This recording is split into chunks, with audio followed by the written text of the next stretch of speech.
Let's talk a bit more about South Korea then. And I mean, these Asian teams, I think, are very interesting. They can be, in my experience, either really quite surprisingly good or just terrible. And I've got a feeling South Korea might fall into a category of more on a positive side. They always get through their qualifying group very easily, don't they? I think I've never known them struggle.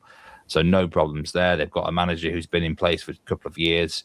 Looks like he can mix up the tactics and formations a bit as well. So could be a bit of a wild card there.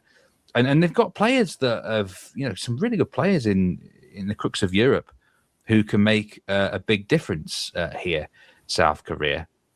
I call them a bit of a wild card side, really. And all of their matches are going to be in Mexico. I think it's a really big advantage. They're taking it very, very seriously. They've done a pre-training camp in Salt Lake City in the USA for a little bit of altitude training, and then they're in Guadalajara on the 6th of June. So South Korea, what are your expectations of them? Do you think they could push Mexico the closest? Yeah, I think they should be a shorter price than Czech Republic to win the group, to finish second in the group.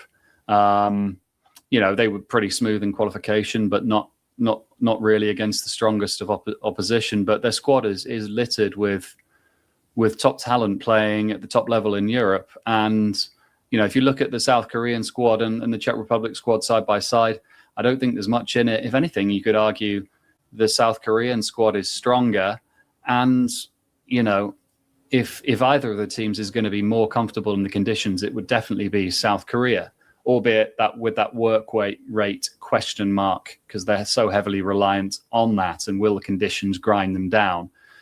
On the Czech Republic, they've got a game in Atlanta as well, and Atlanta is going to be very hot. So perhaps that's why they decided to have their camp in Dallas. So it's kind of somewhere in between Mexico and Atlanta. But yeah, South Korea, I'm probably higher than the market on. But we've both gone for Mexico to win the group. We've both gone to South Korea in second. I have gone with South Africa in third. You've gone with Czech Republic in third, Will, although you can change that if you want now after talking about it. And because you think that Czech Republic to finish bottom could be a decent bet, but the forecast is what you're looking at here. And I totally agree with you about this one. Yeah, I think so. I mean, yes, I'm betting Czech Republic to finish bottom of the group, but I forecast them to finish third. A forecast, obviously, is your prediction is different from whether something is necessarily a value bet or not.